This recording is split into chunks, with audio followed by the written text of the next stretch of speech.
අපි දන්නවා front end කිව්වහම HTML CSS සහ JavaScript වල එකතුවක් විදියට තමයි front end යන්නේ.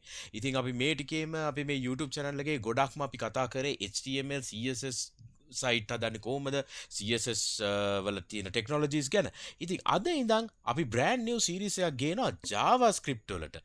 මොකද්ද මේ JavaScript කියන්නේ හැමදේම.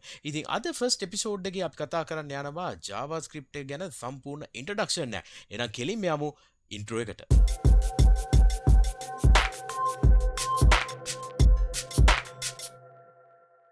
අයිබෝන් මගේ front end යාළුවෝ හැමෝටම ඔබ මේක තුල ඇසිරෙන්නේ MCodes Frontend YouTube channel එකට.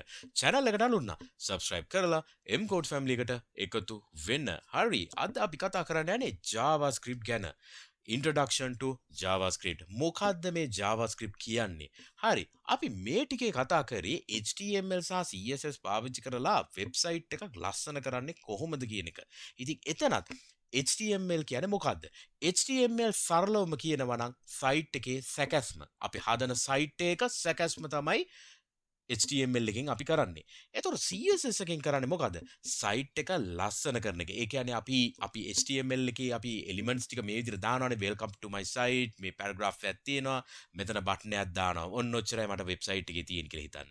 එතකොට මම CSS එකේ මොනවද කරන්න බලාපොරොත්තු වෙන්නේ? මේවා ටික ලස්සනට color කරලා alignment හදලා ඒ වගේ. එතකොට JavaScript කියන එක ඕන වෙන්නේ මොනවටද? JavaScript එක ඕන වෙන්නේ මේකේ interactivity add කරන්න. ඒ කියන්නේ function logics add කරන්න. logic එකක් කියන්නේ මොකද්ද? හිතමු අපිට requirement එකක් අපිට client කෙනෙක් කියනවා මම මෙතන button එකක් තියෙනවා මට මේක click කරපුවාම මෙන්න මේ welcome to my site කියන එක update වෙන්න ඕන වෙන මොකක් හරි ටෙක්ස්ට් එකකට. ඒක තමයි logic එක. ඒක තමයි අපි implement කරන්න යන්නේ. ඒවා අපිට කරන්න පුළුවන් JavaScript වලින්. කෙටියෙන් කියනවා නම් front end කියන්නේ HTML CSS JavaScript වල එකතුවක්. දැන් ඕගලන්ට පේන්නේ මෙතන CSS මුකුත් ලියලත් නැති JavaScript වත් ලියලා නැති එකක්. ඉතින් මම මේකට CSS එකක් ලියලා තියෙනවා. මම මේක කමෙන්ට් කරලා තියෙන්නේ මම මේක අන්කමෙන්ට් කරලා ඕගලන්ට මම සේව් කරපු ගාම ඕගලන්ට පේනවා මේ HTML එකට මම ලස්සන කරලා එලියක් දුන්නා CSS පාවිච්චි කරලා. නමුත් මේක ක්ලික් කරා කියලා මුකුත් වැඩ වෙනවද? නෑ. මම මේ බටන් එක ක්ලික් කරාට මුකුත් වෙන්නේ නෑ. චේන්ජ් වෙන්නේ නෑ මේ හෙඩින් එක. එතකොට මම ඒකටත් JavaScript එකක් ලිව්වා. ඒක තියෙන්නේ පල්ලෙහාම මම මේකත් අන්කමෙන්ට් කරලා සේව් කරනවා. දැන් මම මේක ක්ලික් කරපුවාම අර මම කියපු logic එක වෙනවා. මේ updated heading කියන එක මම කොතනවත් මෙන්න මේ HTML එකේ ලියලා නැහැ. ඒකේ HTML එකේ ලියලා තියෙන්නේ මෙතන welcome to my website කියන එක විතරයි. නමුත් මම මේ බටන් එක ක්ලික් කරපුවම මේ බටන් එක ලියලා තියෙන්නේ මෙතන. ඒක ක්ලික් කරපු ගමන්ම මේක update වෙනවා. ඒක real time update වෙන්නේ. හරි.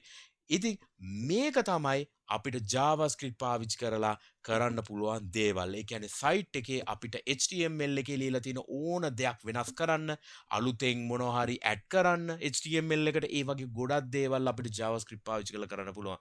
ඉතින් මේ entire series එකේ මම ඔක්කොම ඔයගොල්ලන්ට හැමදේම cover කරනවා JavaScript වල. ඔයගොල්ලන්ට website එකක් බය නැතුව හදන්න පටන් ගන්න පුළුවන් ඒකෙන්. එහෙනම් අපි ඊළඟ එපිසෝඩ් එකෙන් හම්බ වෙමු JavaScript ගැන හරියටම පටන් ගමු.